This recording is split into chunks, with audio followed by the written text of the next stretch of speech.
What's up, everybody? Welcome back to another episode of Double Overtime. It's your boy P back at you again with another one. If you're new to the channel, please do me a favor and please hit that subscribe button for me if you haven't already. I'm giving you guys NFL and NBA content all year round. This channel will be full of NFL and NBA content, and make sure you turn notifications on for this channel so that way you're updated every time I drop a video. If you haven't already checked out my last video, the last one I put out was the NBA Finals preview. I will get into the NBA Finals towards the end of this video. The Finals is now 2-2 between the Milwaukee Bucks and the Phoenix Suns. Like I said, I'll get into that towards the end of this video today. I got my first NFL topic video for you guys today. It's been a couple years since I put out an NFL topic video. My first video a couple weeks ago was a welcome back video for me. It's been about 3 years since I was doing this, putting out NFL and NBA content on YouTube. So yeah, I'm back. My second video was, like I said, NBA Finals preview. Check those two videos out if you haven't seen those already. Like I said, I'm bringing you my first NFL topic video today. So yesterday I was just chilling and I got a notification to my phone from the CBS Sports app. I'll read the report here. This is from ESPN's Instagram. The report reads, Tom Brady played last season with a torn MCL. Says Tom Brady played the entirety of last season with a torn MCL in his left knee, according to a report in the Tampa Bay Times. Brady suffered the injury in his final season with the Patriots, and it gradually worsened during his first year with Tampa, according to the report. So I'm going to read a little bit more of this here. Says it apparently got worse during his first season with the Tampa Bay Buccaneers, and he eventually had surgery to fix his MCL in late February after winning his NFL record 7th championship. Before I read any of this, before I read the rest of this, the first thing that I chuckled, of course I'm chuckling now, but the first thing I did when I actually read this, when this popped up on my phone, was laugh, because I was like, man, there's no fucking way. But let me get into the rest of it in a second. Says, despite the injury, Brady had one of the best statistical seasons of his career. He threw for 4,633 passing yards with 40 touchdowns and led the Buccaneers to an 11-5 regular season record. And we all know they won the Super Bowl over the Kansas City Chiefs in dominant fashion. They fucking destroyed these niggas. These niggas couldn't do anything. But yeah, man, Brady's going to be 44 years old next month. Let me read the quote here from Tom Brady. It says, this is from him. This is what he told reporters at minicamp. He says, it was an injury I dealt with really since last April or May. I knew I would have to do something at the end of the year. I'm happy I did it. So this is something that he just said. Again, this is a torn MCL, not a torn ACL. I'll read the difference of those two injuries in a minute. Like I said, I laughed when I read this. The first thing that came into my mind was, bro, there's no fucking way this man's 44. He's going to be 44 years old next month. Let me read the difference between the MCL and the ACL injury here. So what is an ACL tear? I'm going to read it here. This is an orthopedics website. What is an ACL tear? The ACL is responsible for steadying the knee, keeping the knee from turning too much, and preventing the tibia from overextending itself. When a person injures their ACL, it is typical because of a sudden twist of the knee or a dislocation. When the ACL is torn, the patient will usually hear a loud popping sound as the ligament tears. Pain is the most immediate and swelling occurs within an hour or two. Walking is difficult. The knee feels very unstable and it may be difficult to fully extend or strain the knee. Cool. What is an MCL tear? So this is what they're saying Tom Brady had for the entire season last year. 43-year-old man in the first year with his new team in a new conference, 11-5 record. They're saying this is an MCL tear right here. The MCL's primary function is to prevent the leg from overextending inward, but it also is part of the mechanism that stabilizes the knee and allows it to rotate. In most cases, the MCL tear happens during a rigorous sporting activity such as football or soccer. He does play football. Injuries to the MCL most often happen when the knee is hit directly on its outer side, which stretches the ligaments on the inside of the knee, blah, blah, blah, blah, blah. When you experience an MCL injury, you may feel pain on the inner side of the knee, swelling and bruising at the inner side of the knee, stiffness in the knee. Oh my God, difficulty or pain. I didn't know this shit was this long. When trying to bend or strain the knee and feeling as though the knee may give out or buckle, and even pain or difficulty walking. So pain or difficulty walking. And let me say this. It didn't look like Tom Brady was injured any part of last year. I don't know if you guys agree with me. I mean, I didn't watch the Tampa Bay Buccaneers like that. They're in my favorite team's division. My favorite team is the Atlanta Falcons. They're in my division. I didn't pay attention to the Tampa Bay Buccaneers every single game. But to me, Tom Brady didn't look injured. Blah, blah, blah. How to tell the difference between an MCL tear and an ACL tear. It can be easy to confuse the two injuries, as both the torn ACL and torn MCL exhibit similar symptoms, including swelling, inflammation, extreme pain, and possible bruising. The main difference between an ACL tear and an MCL tear is that an ACL tear will have a distinctive popping sound and an MCL tear will not. Now, this is the last thing I'm going to read here. This is the treatment for ACL and MCL tears. It says MCL tears, which is what Brady supposedly had, they are typically easier to recover from than ACL tears. With an MCL tear, the recovery process may take 8 weeks or more with rehabilitation. On the other hand, ACL tears will most likely require surgery and at least 6 months or more of rehabilitation. Now, they're saying that Tom Brady did have surgery now. Like I said, when this report first came out, I even saw everybody in the comments on Instagram. Everybody was saying, "Cap, this is a lie. This is cap. This man did not play the entire season with a torn MCL." Like I said, my initial reaction was the same thing. But let me say this: if the GOAT says that his MCL was torn, I'm gonna take his word for it. This man is the GOAT. And let me say this too. I used to hate Tom Brady. I hated this man probably more than any other person in the entire NFL. I was never a Tom Brady fan. I never liked this dude. When he went to the Tampa Bay Bucks, nobody saw that coming. I definitely didn't see that coming. I have a podcast where we was debating where Tom Brady was going to go. I knew he was going to leave the Patriots, but I didn't think that it was going to be the Tampa Bay Buccaneers of all places. We talked about this, me and my co-host on my podcast, Social Junkie Podcast. Check that out. Links will be in the description box. But yeah, man, I've never been a fan of Tom Brady, but I will say when he went to the Tampa Bay Buccaneers, came to NFC South, came to my division, left his conference, left Bill Belichick. I think he had something to prove. He wanted to show that he can win without Bill Belichick. He wanted to show that the Patriot way wasn't the only reason that he had so much success, that he got 6 rings in the league. He went to Tampa Bay. He fucking did it, bro. Point blank, period. Like, I don't want to keep going. I don't want to keep rambling and go on and on about my newfound respect for Tom Brady. But the way that he went to Tampa Bay Buccaneers and dominated the Kansas City Chiefs and dominated all season long, and I didn't think they were going to win the NFC Championship against the Green Bay Packers. I was rooting for Green Bay to go to the Super Bowl against Kansas City. I wanted to see Green Bay and Kansas City in the Super Bowl.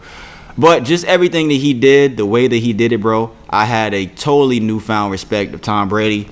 I bowed down. He is the absolute GOAT. Not saying that he wasn't the GOAT before this season. Of course, he always has been the GOAT. I just never liked the man. I was always on he's a cheater. He's fuck Tom Brady. He's a fucking cheater. 28-3 shit. They beat us 28-3. He's fucking holding this joke over our head for fucking years. I fucking hated this guy, but he is the fucking GOAT, man. I have absolutely nothing bad to say about Tom Brady. So if he says his MCL was torn, hey, GOAT, I believe you. More power to you. If you did that and if he really did all this shit on a torn MCL, even more of the GOAT, bro. 7 rings, nobody's touching him. Greatest quarterback in football history, not even NFL history. Greatest quarterback in the game of football history of all time. No discussions, no debate. He's the greatest ever, man. I have nothing bad to say about Tom Brady, man. That's what I wanted to say in a nutshell. If you guys believe it, I mean, that's up for debate for you guys. I saw a lot of people saying, Cap, that this is a lie. Who knows? We'll probably never know. But like I said, if the GOAT says his MCL was torn, I'm just going to go with it. The Tampa Bay Buccaneers are Super Bowl favorites to me. Of course, before the NFL season starts in a few months, I'll have a prediction, not a prediction video, but I guess a season preview like I used to a couple years ago. I'll give all my Super Bowl predictions, my division winners and all that. So that'll be coming in a couple months. But that's the first thing, I wanted to discuss today is Tom Brady supposedly having a torn. No, let me not do this. Not supposedly. Tom Brady says he had a torn MCL, guys, and he played the entire season to win a Super Bowl. He's the GOAT, man. That's what I wanted to say. That's what I wanted to start with today. Next thing I got for NFL news, guys. This was a couple days ago. This is a report from Seattle. Former Seattle Seahawks corner and former San Francisco 49ers cornerback Richard Sherman. He was booked at 6:08 local time at the King County Correctional Facility in Seattle for burglary domestic violence, according to public records. Richard Sherman was initially denied bail. There is a video that was released last night.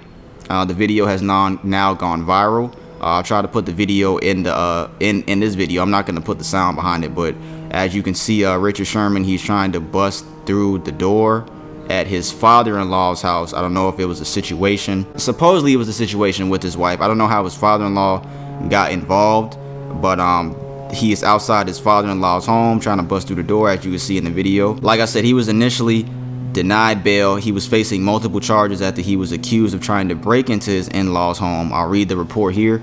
Former NFL All-Pro Richard Sherman was released from jail without bail. King County District Court judge found probable cause that Sherman committed criminal trespassing, malicious mischief, driving under the influence, and resisting arrest. He was initially booked on a felony residential burglary. Sherman is not allowed to have contact with his father-in-law and cannot use alcohol or non-prescription drugs, the judge ordered. This is from Richard Sherman's wife. She said, "I love and support my husband. I'm committed to helping Richard get the support and care that he needs. Richard has always been a loving father and husband, and we are looking forward to seeing him at home with his family." He was also investigated for 2 indictments that occurred in the early hours of July 14th. State police received a report of a possibly impaired driver at around 1:26 a.m. It also says Richard Sherman's father-in-law pepper sprayed him during the altercation. Ashley, Richard Sherman's wife, says she placed the 911 call and could be heard telling the dispatcher that her husband was drunk and had threatened to commit suicide. She noted that he was being aggressive and had gotten physical with a family member, probably her dad, his father-in-law. I don't want to go into a whole bunch of detail about this. I just want to put this out here that that is some NFL news coming out, because I try to stay away from stuff that's really that doesn't really have anything to do with stuff on the football field. And I like Richard Sherman a lot. He seems like a really smart guy. He's never really had any type of off the field issues. I think this may be the first thing. I could be mistaken, but this is the first serious thing that I can remember. Nobody's perfect, man. I just want to say in a nutshell, man, nobody's perfect. Everybody goes through things with their significant other. There's no video of him putting his hands on her. He is trying to get into the door forcibly. I don't know what the situation was. They didn't really have any details in the article of what the situation was and how that transpired. Who knows? He could have just been drunk or just could have been angry and just went over there and did some wild shit. Who knows? But no, he's not perfect. Nobody in this world is perfect, man. I always like Richard Sherman. He's a great football player. He seems like he's a very smart guy. I went to Stanford University. I just want to send prayers his way, towards his family's way. Hopefully everything is okay with that situation, man. But he was arrested. The biggest thing about all this is he is a free agent. Like I said earlier, he's 33 years old. He's entering his 11th year in the league. He's going to be entering his 11th year in the league. Will he be signed after this is the question. And I think it's a yes. I don't think that this affects him. I don't think this is going to affect him getting signed. I think a lot of people may think otherwise, but I do think Richard Sherman will be signed. If not this year, maybe next year. I think he'll be back in the league. I think he will play again. I'm not gonna sit here and say that this situation is gonna cause him to be out the league. We've seen worse situations than this, and dudes still play some football. They may not have performed at the same level that they did before incidents happened, but we've seen dudes come back in the league in worse situations than this. So hopefully he comes back. I will say that hopefully he does come back and he plays. Hopefully he gets his head on right. Like I said, we don't ever see Richard Sherman do anything like this at all. He has a really he has a respect for the NFL, a respect for the league. I know the league's gonna do an investigation on this. That's another thing. With the league doing an investigation on this and suspend him, I don't think so. I'm sitting here thinking, even just me saying that, what is there to suspend him for? Conduct policy? What did he do? What did he do? He's trying to bust through the door. What is that? I mean, you guys can make a big deal out of it if you want to, but to me, it doesn't seem like anything was that significant for him to face suspension or not be signed. So that's the second thing I have in NFL news. Again, prayers to Richard Sherman and his family. Hopefully everything's okay. I just wanted to put that out there. Like I said, I don't really like talking about stuff that doesn't have anything to do with stuff off the field, but he is a big name in the leagues, and this is big news in NFL right now. So that's all I got for NFL news, guys. I'm going to get into some other news. First, around the NBA, it is being reported that Kawhi Leonard did in fact have a partially torn ACL that he suffered in the Western Conference semis against the Utah Jazz. He went down with a knee injury. I think in Game 4 it was in that series. He never returned. He didn't play in the Western Conference Finals at all against the Phoenix Suns. He underwent surgery. It looks like from what that sounds like, if you're having surgery on a torn ACL, it looks like we might not see Kawhi Leonard at all next year, because this happened in the playoff times. It usually takes around a year to recover. I mean, this says it's partially torn, so I don't know, man. I highly doubt though that we'll see Kawhi Leonard next year. He does have a player option. this season going into next year for the LA Clippers, so he could decline that option and become a free agent and test his options. When that happens and free agency stuff happens, I'll have a whole video about that in a few weeks once the season is over with. Next thing, NBA news. This just came out today. It says a source close to Damian Lillard says that in the days to come, he plans to request a trade from the Portland Trailblazers. Portland did just hire Chauncey Billups as their new head coach. Definitely a top 5 point guard in the league. I like Damian Lillard a lot.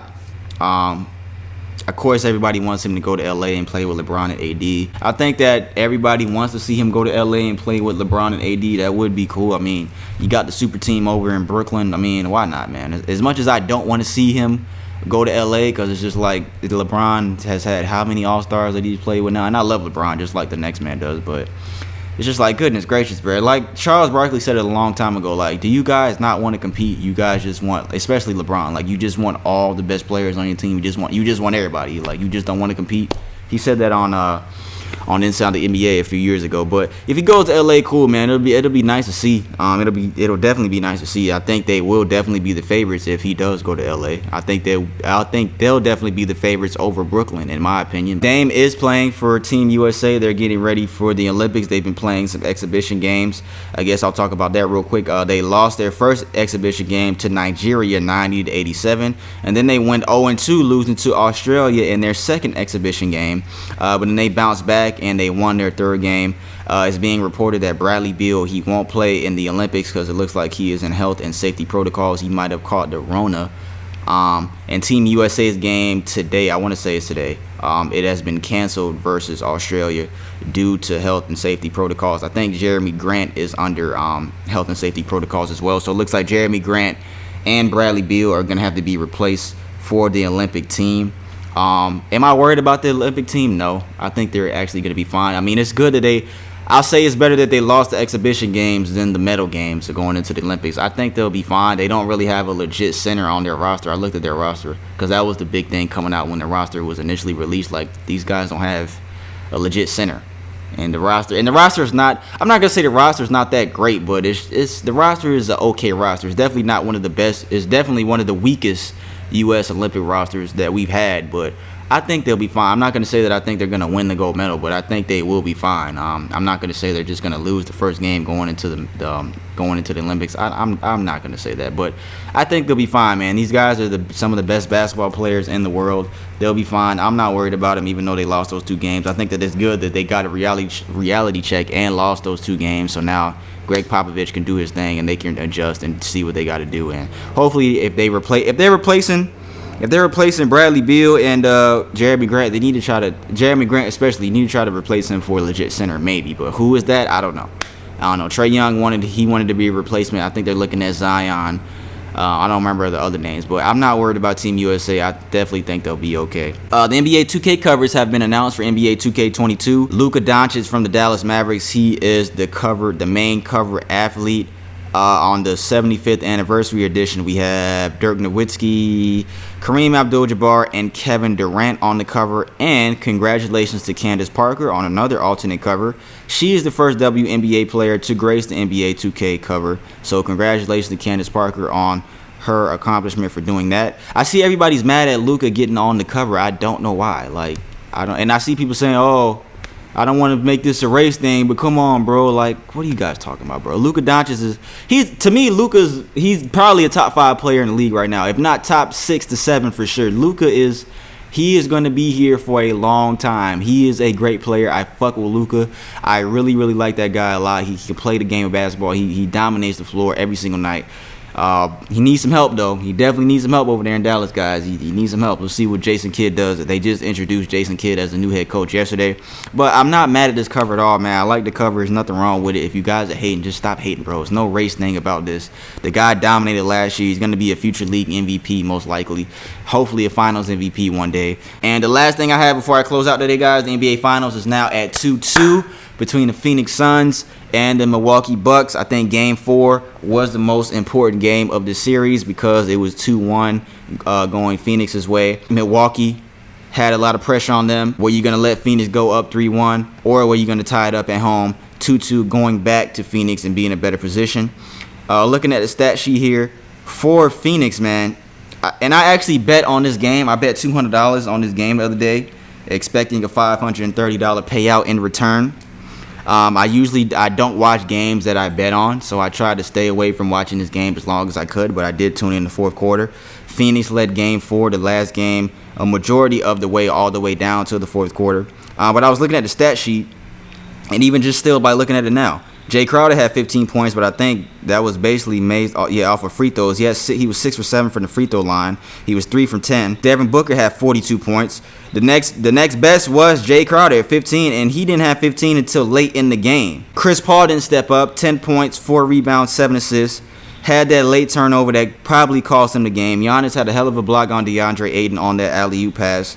But nobody else stepped up for Phoenix, bro. Devin Booker literally did everything. He had 5 fouls. That's when I was really scared. Because when I looked at the stat sheet, I think he had like 36 with 5 fouls. And Chris Paul had like 8 points. I'm like, bro, what the fuck are these dudes doing? Like, nobody's stepping up for Phoenix. Nobody's stepping up at all. Going into my bet, the only reason I bet on Phoenix was because Phoenix didn't lose 2 in a row. They haven't lost 2 in a row in the playoffs since the first round against the Lakers. Devin Booker had 10 points in game 3. I knew he was going to bounce back and have a big game, which he did. Giannis had 40 in back-to-back games in games 2 and 3. So I knew he wasn't going to have 40 points again in game 4. But guess what? Chris Middleton did. 46 and 4, 15 for 33. Giannis had 26, 14, 8, almost had a damn triple-double. Chris Middleton stepped up big. And if you go back to my last video when I was giving out my top 5 most important players, who was number 5? Number 5 was Jay Crowder and DeAndre Ayton. Number 4 was Chris Middleton. 3 was Devin Booker. 2 was Giannis. And 1 was Chris Paul. Chris Paul had a hell of a game 1. Hell of a game 1 Chris Paul had. But Chris Paul folded in game 4. He didn't do 10 fucking points, bro. 10 points in the finals. 5 for 13. Like, come on, bro. Devin Booker did everything. He put the team on his back. They didn't call that foul that he had on Jrue Holiday, which that was a foul. He should have fouled out. Why are you putting yourself in that position, Devin Booker? You know that you got 5 fouls. You know you're doing everything for your fucking team. Nobody else is stepping up. Why put yourself in that position? Basketball IQ 101. Why put yourself in that position? Just let the man score. You're lucky they didn't make the call. He should have fouled out, but why they didn't call it, I don't know. Who knows? Milwaukee closes it out, man. 109-103. It's now 2-2. I said in my last video, if you go back, I did say that I picked Phoenix in 7 in my preview video before the final started. I had Phoenix winning in 7. The home team has won every game in this series. Like I said, 2-2. I'm still gonna ride with Phoenix. Hopefully Chris Paul has a redeemed game next game. Hopefully he does his thing. They're going back home. I'm not betting on any other game in the rest of the series because I was pissed off. Chris Paul pissed me off, man. Like I said, I bet 200 trying to get a 530 return. Pissed me off, but it's all good, man. Can't win them all. But I do still like Phoenix in this series. I think they got, of course, they have the home court advantage in these last 3 games. I still do think it's gonna go 7. I don't see either of these teams winning 2 in a row. I do think it's gonna go all the way down to game 7. I think that home court is gonna be a big factor if it does come down to game 7 for Phoenix. My next video will probably come out after the finals is over with, man. So that's all I got, man. Tell me what you guys think about Tom Brady, the GOAT. MCL tear, Richard Sherman, like I said, prayers out to him and his family. Hopefully everything's okay with him. Kawhi Leonard, looks like we might not see him next year. Dame Lillard, what do y'all want to see him go? What do y'all think of the 2K covers? And who do y'all think closes out the NBA Finals that are now tied 2-2? If you made it this far into the video, man, I appreciate it as always. Again, if you're new to the channel, please hit that subscribe button for me, man. Everyone that has already, thank you. I fuck with you. Turn your notifications on if you haven't already, so that way you can be updated every time I do drop a video of this NFL and NBA content. Can't wait for football season to start. That's right around the corner. Couple months, man. Preseason's gonna start next month. I appreciate you guys, man. It's your boy P. Thank you for watching this episode of Double Overtime. I'll be back, man. Enjoy the rest of the finals. Enjoy the rest of your summer, guys. Thank you for watching.